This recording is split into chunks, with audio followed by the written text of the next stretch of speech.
gentle marketers. Welcome back to episode 62 of the Gentle Business Revolution podcast, the show where we talk about marketing your business by disrupting the current marketing paradigm and changing it to a gentler approach, one that's based on empathy and kindness. I'm Santacroce, I'm the host here, and you know that you're in the right place if you are a heart-centered entrepreneur or change maker who is looking for a different, a better way to market your business.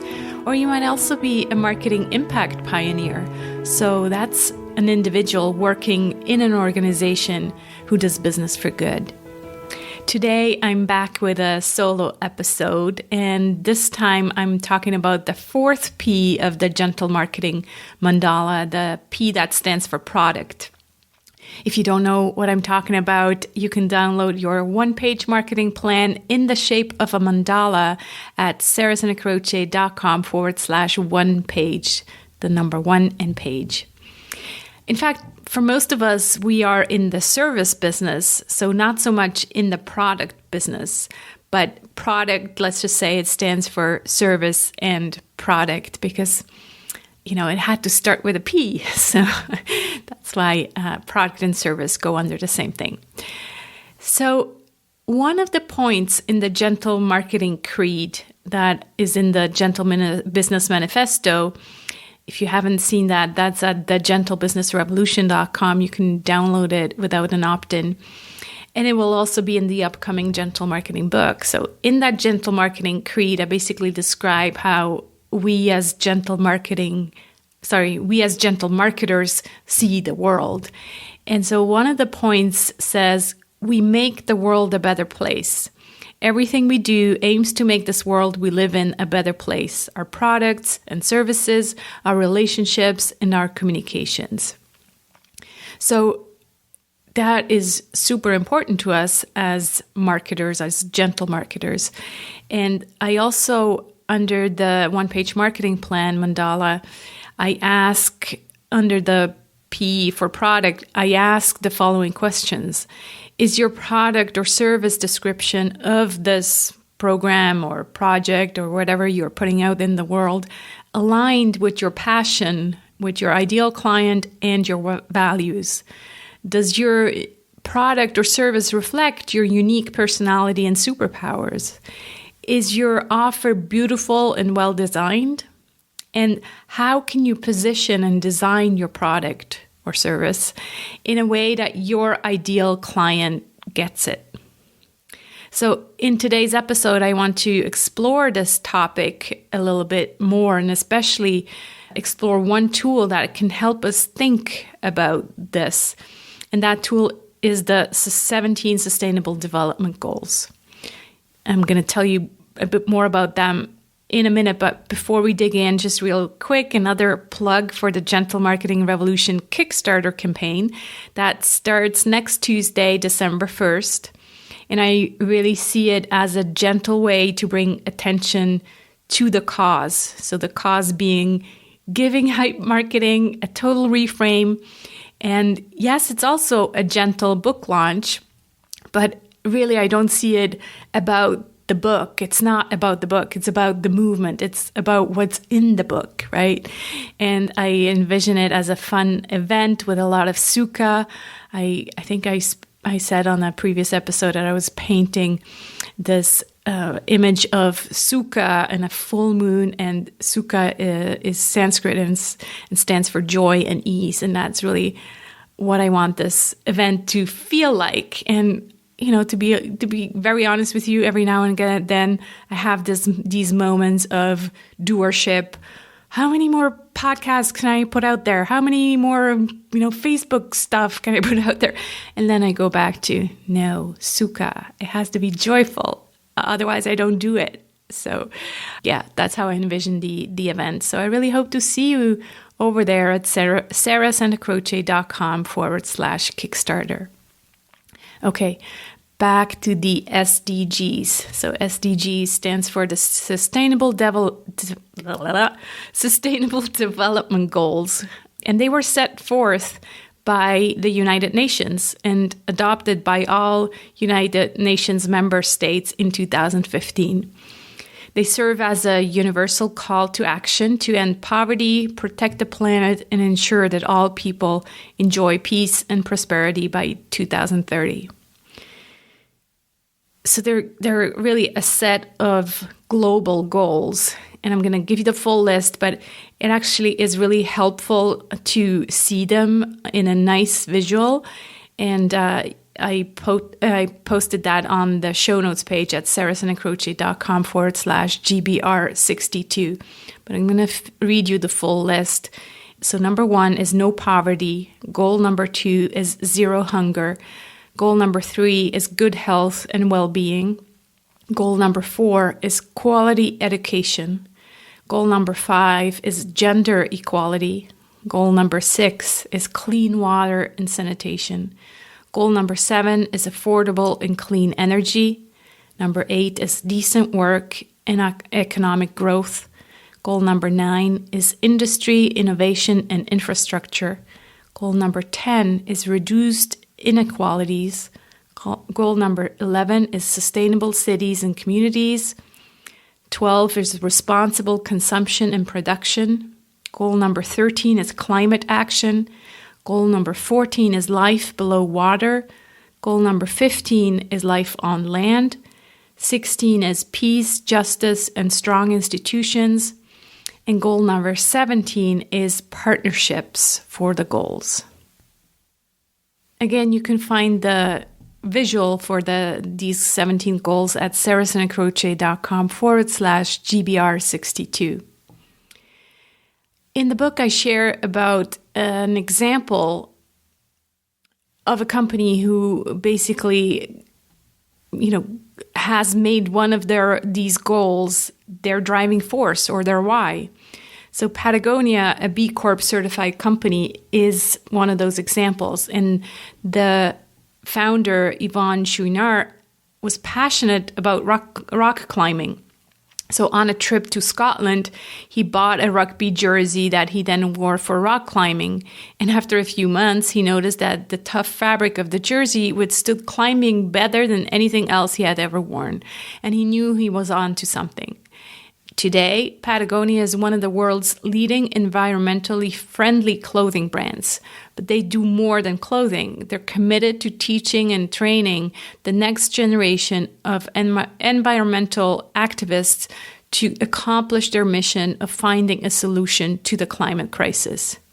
So if this was just any kind of company, it would be a clothing company, right? They make clothes. That's what they make. Yes, they make clothes for, climbing, so sports clothes. But yet, Patagonia is known for so much more than just sporting clothes. They're really known as one of the activists in this fight. I don't like the word fight, but that's what comes to mind right now. For the environment and really protecting our nature and all of that. So they have made what matters to themselves, to the founder, and to its customers, their number one message. And that's really what they're focusing on. So on one of our recent Gentle Business Circle calls, I wanted to bring this discussion how these sustainable development goals align with our worldview and even our marketing. So it was really interesting to reflect on the goals and then try to select the 3 that are the most important to us. So as the company owner, compare it then with the 3 that we think are most important to our clients. From there, we thought about how these goals impact our marketing, the kind of clients we want to work with, the kind of stories we tell, the type of podcasts we want to, conversations we want to have on our podcasts, etc. So if I take myself as an example, for me, out of the 17 goals, the ones that matter most to me are probably number 8, so decent work and economic growth. Number 16, which is peace, justice, and strong institutions. And number 17, partnerships for the goals, so that we work as a collective and it's not an individual fight. So that doesn't mean that I don't care about climate action, inequality, and poverty. To me, they're all important. But if I had to pick just three, I would probably pick the decent work, the peace, and the partnerships. Just like when we pick our most important values, these things can change over time. But right now, that's where I feel most called to make an impact. That's really what it comes down to. It's like, well, if I could, have an impact on all of these, I would probably stand behind all of these goals, but I can't. So where is my focus? And that's the question. Where is your focus? Like, what matters to you most, and where do you want, on some level, be an activist for that goal, right? And then once you have done that reflection, you then go to your ideal client. Now, when I think about my ideal client, my ideal podcast listener, you, maybe, again, all of these goals matter to you, to them. But if I had to pick three, I would probably say that the ones that matter most would maybe also be number 8, so work and economic growth, but decent work and, interesting work and inspirational work. And so it's not just about making more money. It's about having economic growth, but under certain conditions, right? So yes, we want to have economic growth, but we want it to be fair. So that's number 8. Number 1, so no poverty. I think that matters to my clients. And number 5, gender equality. So how do I know that? Well, it comes from talking to clients, listening to them, learning more about how they live and what matters to them, reading what they're publishing, listening to their podcasts. Again, it doesn't mean it's the same for all of my clients, but I just kind of started to see a pattern. I don't necessarily seem to attract people who are, very strongly involved, for example, in life below water. That's not necessarily the first goal that they would pick. Also, industry innovation and infrastructure. Yes, it's probably important to all of us on a big picture level, but it's not maybe the one that would stand out the most to my ideal clients. So that's kind of the reflection behind this. So why does this all matter? It matters because as gentle marketers, we are really talking to conscious clients. And conscious clients buy more than just our service. They really buy into our worldview. And another story I share in the upcoming Gentle Marketing Revolution book is the story of Babouk. And they are a local business here in Switzerland, and they sell wool-made footwear. But again, they're not just selling a product. Otherwise, they would just be like an online shoe store, right? I can think of other shoe stores who are available, and they're probably much cheaper than Babouk. But what they're selling is a worldview, and their ideal clients really care about the environment. They care about social justice. They care about good working conditions and all of these things. So here's what their website says. It says, just as it is in our DNA to explore beyond comfort, it is our mission to explore beyond environmental concerns to society and human health issues. For instance, along with the country's long-standing history with wool production, we chose Nepal as the manufacturing hub for our slippers and boot bodies for the chance to make a positive impact in a local community. We do so by providing good working conditions, 25% higher salary than the national average, and in a world and country where men have more job opportunities by employing more women than men, 14 women and 3 men, in our workshop. We also guarantee that no children work in the facility. So you see how they're really representing their worldview here, and they do that by hinting at some of the sustainable development goals. So, fair economic growth, no inequalities. So they want to give women, good jobs. So it all kind of plays into who they are, what their values are, and what their worldview is. So same for me, my ideal clients don't just buy a marketing program or a marketing program. They buy the idea of making the world a better place by bringing empathy and kindness to the business world. And therefore creating decent work and economic growth that's not just based on making the biggest profit, but on creating fair opportunities for everyone involved, including the planet. So knowing all of this helps me shape my content in a way that addresses these topics rather than just focusing on the traditional marketing stuff, so the doing stuff. Since I believe that no poverty, so this goal of no poverty is also one of the goals that resonates with my ideal clients, I also talk about fair pricing quite a bit, for example.